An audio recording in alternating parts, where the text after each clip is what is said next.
నమస్తే, welcome to Sakshi life. This is Shahida. వైద్య రంగంలో మరో అద్భుతం ఆవిష్కృతమైంది. సుదూర ప్రాంతం నుంచి ప్రాణాపాయ స్థితిలో ఉన్న ఒక చిన్నారిని విమానంలో తీసుకొచ్చి అత్యాధునిక సాంకేతికతతో పునర్జన్మ ప్రసాదించారు హైదరాబాద్లోని రెయిన్బో చిల్డ్రన్స్ హాస్పిటల్ వైద్యులు.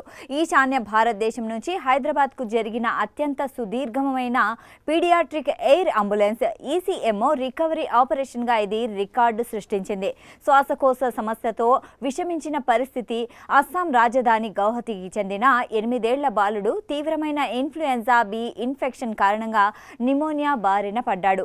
ఊపిరితిత్తులు పూర్తిగా దెబ్బతినడంతో అక్కడి స్థానిక ఆసుపత్రిలో వెంటిలేటర్పై చికిత్స అందించారు. అయినప్పటికీ ఆక్సిజన్ స్థాయిలు పడిపోతూ పరిస్థితి అత్యంత విషమంగా మారింది. వెంటిలేటర్ కూడా పనిచేయని ఆ స్థితిలో బాలుని కాపాడడానికి ఎక్స్ట్రా కార్పోరియల్ మెంబ్రెయిన్ ఆక్సిజనేషన్ అంటే ఈసీఎంఓ ఒక్కటే మార్గమని వైద్యులు గుర్తించారు. గౌహతి వెళ్లిన హైదరాబాద్ వైద్య బృందం సమాచారం అందుకున్న Hyderabad Rainbow hospital paediatric expert doctor Kapil B Sachane నేతృత్వంలోని ప్రత్యేక నిపుణుల బృందం తక్షణమే గౌహతికి పయనమైంది. Welcome to Sakshi life. మనం ఈరోజు రెయిన్బో హాస్పిటల్ బంజారాహిల్స్లో ఉన్నాము. ఇంకా చెప్పుకోవాలనుకుంటే రోడ్ నెంబర్ 2లో ఉన్న ఈ స్పెషాలిటీ ఇంటెన్సివ్ కేర్ వార్డులో ఉన్నాం. సో ఇటీవల కాలంలో ఇక్కడ ఉన్న డాక్టర్స్ ఒక నిమోనియా పేషెంట్, సీరియస్ పేషెంట్ ఎక్కడైతే అస్సాంలో సీరియస్ కండిషన్లో ఉన్నప్పుడు ఇక్కడున్న డాక్టర్స్ అక్కడున్న ఆ పేషెంట్కి సంబంధించిన ఆ మెడికల్ టీమ్తోని పేరెంట్స్తోని కోఆర్డినేట్ అయ్యి ఎయిర్ అంబులెన్స్ ద్వారా ఇక్కడ తీసుకొచ్చి వాళ్ళు ట్రీట్మెంట్ చేశారు.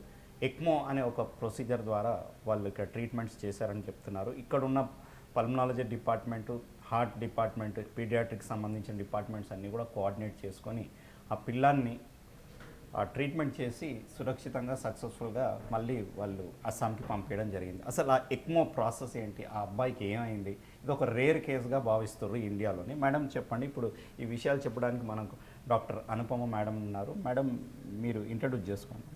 హాయ్, నేను డాక్టర్ అనుపమ. నేను ఇక్కడ children ICU specialist and ECMO specialist Rainbow Children's Hospital Banjara హిల్స్లో. ఎక్మో అంటే ఏంది మేడం? యాక్చువల్లీ ఎక్మో అంటే ఎక్స్ట్రా కార్పోరియల్ మెంబ్రెయిన్ ఆక్సిజనేషన్. ఎవరికైనా పిల్లలకి హార్ట్ అండ్ లంగ్స్ ఫెయిల్ అవుతే మనం వాళ్ళ ప్రాణాన్ని కాపాడాలి. ఎప్పుడైనా సీరియస్ ఇన్ఫెక్షన్ వల్ల, నిమోనియా వల్ల లంగ్స్ ఫెయిల్ అవ్వచ్చు. సిమిలర్లీ అదే సీరియస్ ఇన్ఫెక్షన్ హార్ట్ని ఇన్వాల్వ్ చేసి మయోకార్డైటిస్ అంటారు, హార్ట్ని ఫెయిల్ అవ్వచ్చు. సో వాళ్ళని స్టెబిలైజ్ చేయాలి, టైం ఇవ్వాలి, ఇన్ఫెక్షన్ తగ్గాలి, ఆర్గన్స్కి రికవర్ అవ్వాలంటే వెంటిలేషన్ మీద సపోర్ట్ సరిపోపోయినా, మందుల ద్వారా సపోర్ట్ సరిపోపోయినా, కొన్నిసార్లు ఇలాంటి పిల్లలకి డయాలసిస్ కూడా అవసరం పడితే సరిపోపోయినా ప్రాణాన్ని కాపాడాలి, టైం మనకి హెల్ప్ఫుల్గా ఉండాలంటే వాళ్ళని హార్ట్ లంగ్ మెషిన్ మీద పెడతాం. దాన్ని ఎక్మో అంటారు, ఎక్స్ట్రా కార్పోరియల్ మెంబ్రెయిన్ ఆక్సిజనేషన్. ఇప్పటి వరకు మా లాస్ట్ 8 years నుంచి మా రెయిన్బో చిల్డ్రన్స్ హాస్పిటల్ బంజారా హిల్స్లో ఎక్మో ప్రోగ్రామ్ నడుస్తుంది. ఆల్మోస్ట్ చాలా వరకు ఒక 42 పిల్లలకి మేము ఎక్మో పెట్టాము. సర్వైవల్ రేట్ చాలా మంచిగా ఉంది. ఎస్పెషలీ పిల్లలకి serious viral pneumonias, influenza pneumonia, serious ARDS అంటారు, మెడికల్ టర్మ్స్లో అక్యూట్ లంగ్ ఇంజరీ అంటారు. లంగ్స్ ఫెయిల్ అయిపోతే వెంటిలేటర్ ద్వారా కూడా బాడీలో ఆక్సిజన్ లెవెల్స్ మెయింటైన్ అవ్వవు. సో అలా ఉన్నప్పుడు ఎక్మో సపోర్ట్ మీద పెడతాము, హార్ట్ లంగ్కి రెస్ట్ ఇస్తాము, ఆర్గన్ రికవరీకి టైం వస్తుంది. అదే టైం మెడికేషన్స్ ద్వారా ఇన్ఫెక్షన్స్ తగ్గిస్తాము. ఈ ఇండికేషన్స్ వల్ల పిల్లల్ని జనరల్గా ఎక్మో మీద పెడతాము. I am Dr. Kapil. I am one of the pediatric intensivist and ECMO specialist at Rainbow Children's Hospital, Banjara Hills, Hyderabad. Recently, we had done a primary ECMO retrieval from Guwahati. So this is the first pediatric ECMO from Northeast India, and this is one of the longest duration primary ECMO air transport in our country. So this was an 8 years old boy down with influenza A pneumonia and severe ARDS, struggling to maintain his oxygen levels and the blood pressure in spite of maximal treatment like ventilators and other therapies that are done in the intensive care. So we were called, the local team has tried everything to support his oxygen, support his heart, but then things were not working very well. So then the team there in Guwahati called us, and then first question they asked was, is it possible to initiate ECMO for this boy? And we said, yes, definitely we can do ECMO for this boy, and we can also transport him back to Hyderabad where the facilities are better in Rainbow Hospital. We established ECMO in this child there within 2 hours of reaching Guwahati. We stabilized him overnight, and next day morning we airlifted him in the air ambulance to Rainbow Children's Hospital, Hyderabad for further care. He was on ECMO for almost 36 days. At the end of the 36 days, he recovered. We managed to get him off ECMO, and the 36 days course of his being on ECMO was challenging as well, with a lot of bleeding, air leaks, and the pneumothoraxis and the infection. So with the expert team, with the experts multidisciplinary team that we have, including the pulmonologists, the cardiologists, the intensive care team, we managed to help this child for his remarkable recovery. Recently, we have discharged him in a healthy and good condition. Now this child has gone home and doing well.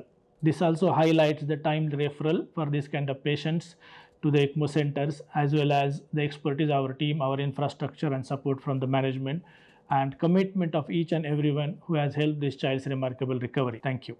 Starting extracorporeal membrane oxygen therapy or ECMO in children is a very major undertaking, and it means you have very high standards of pediatric intensive care services, and that's what we have with excellent, very well trained nurses, doctors and support staff, without which this kind of service is not possible. And in last 4 years we have successfully done 42 ECMOs in our center. For viral pneumonias, we have more than 80% survival, which is a very good survival rate anywhere in the world. And as per the international standards also, overall ECMO survivals are around 50 to 52%, and overall ECMO survival in Rainbow Hospital is at par with the international at around 56 to 57%, which is excellent, which speaks about the quality and the skill of our team who manage such sick patients on ECMO. Okay madam, అంటే ఈ journey మొత్తం అక్కడ నుంచి మీరు ఫ్లైట్లో ఎంత time పట్టింది madam ఇక్కడ రావడానికి? డాక్టర్ కపిల్ గారికి జర్నీ ఫ్లైట్లో ఆయన 2 ఫ్లైట్స్ మారాలని అవసరం పడింది. ఎందుకంటే లాంగ్ ఫ్లైట్లో డాక్టర్ కపిల్ గారితో పాటు నర్సు, తర్వాత పర్ఫ్యూషనిస్ట్, ఎక్మో మెషిన్ మేనేజ్ చేసే వాళ్ళు కూడా ఉంటారు. సో ఆయన 2 ఫ్లైట్స్ చేంజ్ చేసి వచ్చే అవసరం పడింది. సో జర్నీ డ్యూరేషన్ ఆల్మోస్ట్ తనకి పొద్దున 5:30 అలా స్టార్ట్ అయ్యి మధ్యాహ్నం 2-3కి వచ్చారు. సో అంటే మనం లెక్కేసుకుంటే ఆల్మోస్ట్ 8 నుంచి 9 గంటలు కంటిన్యూస్గా 2 ఫ్లైట్స్ చేంజ్ చేసే అవసరం పడింది. సో చాలా హీరోయిక్ ఎఫర్ట్ సార్. మొత్తం జర్నీలో లెవెల్స్ అన్ని మెయింటైన్ చేసి మొత్తం లెవెల్స్లో సార్ లెవెల్స్ అన్ని మెయింటైన్ చేసుకొని స్టెబిలిటీ ఆఫ్ ద చైల్డ్ని ఎన్షూర్ చేసి సేఫ్టీ, ఎందుకంటే ఎక్మో అనేది అదేదో మెషిన్ పెడతాం కాదు, పెద్ద పెద్ద క్యానులాస్ ఉంటాయి కాళ్ళలో మెడలో, అక్కడి నుంచి బ్లడ్ అంతా బయటకు వచ్చి ఎక్మో మెషిన్లో వెళ్ళి ఆ ఎక్మో మెషిన్ ఆక్సినేట్ చేస్తుంది బ్లడ్. ఆ రిటర్న్ బ్లడ్ లంగ్స్కి మన పెద్ద క్యానులా నెక్లో పెట్టి మన హార్ట్ అండ్ లంగ్స్కి ఆ బ్లడ్ వెళ్తుంది. సో మనకి పెద్ద పెద్ద క్యానులాస్ ఉంటాయి. సో క్యానులాస్ అనేది మనం ఫ్లైట్స్ చేంజ్ చేసేటప్పుడు, అంబులెన్స్ చేంజ్ చేసేటప్పుడు షిఫ్ట్ చేస్తూ ఉండాలి పేషెంట్స్. సో అవి డిస్లాజ్ అయినాయి అనుకోండి, అది లైఫ్ రిస్క్, ప్రాణ ప్రమాదం లాగా అవుతుంది. సో ఆ సేఫ్టీ అంతా చూసుకొని టీం అంతా అన్ని ఎఫర్ట్స్ పెట్టి కళ్ళు ఆర్పకుండా కాపాడుకొని తీసుకొచ్చారు. సో అది చాలా పెద్ద హీరోయిక్ ఎఫెక్ట్ డాక్టర్ కపిల్ గారు చేసింది. మొత్తం టీం ఎంతమంది మేడం? మీరు ఒక 30 మంది పనిచేసి ఉంటారా right from there till here? On the front foot అంటే ఆన్ ద ఫీల్డ్ ఒకళ్ళు, బ్యాక్ ఆఫ్ ద ఫీల్డ్ అందరు కలిపి ఎంత? On the field doctor Kapil గారితో పాటు ఐసీయూ నర్స్ ఉన్నారు, అజిత్ బ్రదర్ ఉన్నారు, పర్ఫ్యూషనిస్ట్ టీమ్ ఉన్నారు. పర్ఫ్యూషనిస్ట్ టీమ్తో పాటు ఎందుకంటే ఫ్లైట్లో ఒకేసారి చాలా మందిని అలో చేయరు ఆ ఎయిర్ క్రాఫ్ట్స్లో. సో వీళ్ళు ఆన్ ద ఫీల్డ్లో ఉన్నారు. అగైన్ గువాహటి హాస్పిటల్ అక్కడ డాక్టర్స్ ఆన్ ద ఫీల్డ్లో ఉన్నారు, అక్కడ నర్సెస్ ఆన్ ద ఫీల్డ్లో ఉన్నారు. అదొక టీమ్ ఆఫ్ 10 to 15 members ఉంటారు.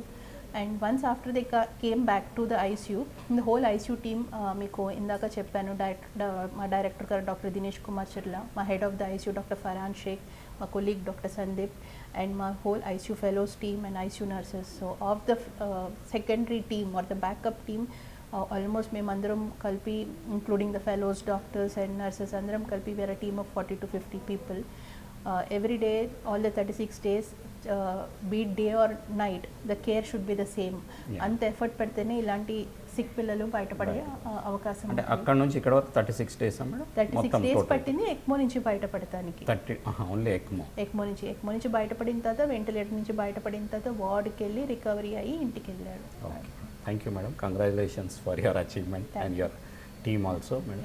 సో ఇది మనం చూసుకున్నట్టయితే అంటే మనకు వెంటిలేటర్ వరకే ఉంటే సరిపోతుంది, పేషెంట్ కొంత మేరకు బయటికి పడవచ్చు అనేది మనకు తెలుసు. కానీ ఎక్మో అనేది ఒక నెక్స్ట్ లెవెల్ ట్రీట్మెంట్ కూడా ఉంది. అది పిల్లల్లో కూడా చాలా ఎఫెక్టివ్గా పనిచేస్తున్నట్టుగా మనం చూడొచ్చు. ఇక్కడ ఉన్న కపిల్ సార్, ఎవరైతే డాక్టర్ కపిల్ గారు ఉన్నారో, ఈ పేషెంట్ని అక్కడ నుంచి ఇక్కడికి తీసుకొచ్చి 36 రోజుల పాటు ఎక్మో పైన ఉంచి అన్ని సిస్టమ్స్ స్టెబిలైజ్ చేసి ఆ పిల్లాన్ని సురక్షితంగా ఇక్కడ టీమ్ ఆఫ్ మెడికల్ ఎక్స్పర్ట్స్తో హెల్ప్తోని, అసిస్టెన్స్తోని సక్సెస్ఫుల్గా అతన్ని రక్షించి మళ్ళీ తిరిగి అతను వెళ్ళిపోయాడు. ఫ్యూచర్ లైఫ్ కూడా పెద్ద కాంప్లికేషన్స్ ఏమి ఉండవు అని చెప్తున్నారు మేడం డాక్టర్ అనుపమ గారు. సో ఏది ఏమైనా మనము ఇక్కడ మెడికల్ ట్రీట్మెంట్ ఇచ్చేవారిని, ఉన్న టెక్నాలజీని, ఇవన్నిటిని మనం చూసుకున్నట్టయితే we should really appreciate the efforts made by the Kapil sir and his team. So ఇది ఈ వీడియోలో మనం ఎక్మో అనే ఒక మెడికల్ ఇంటర్వెన్షన్ ఎంత క్రూషియల్గా ఒక పేషెంట్ ఉన్నా కూడా బయటికి తీసుకురాగలదో చూసాం. నెక్స్ట్ వీడియోలో మరిన్ని హెల్త్ విషయాల గురించి తెలుసుకునే ప్రయత్నం చేద్దాం.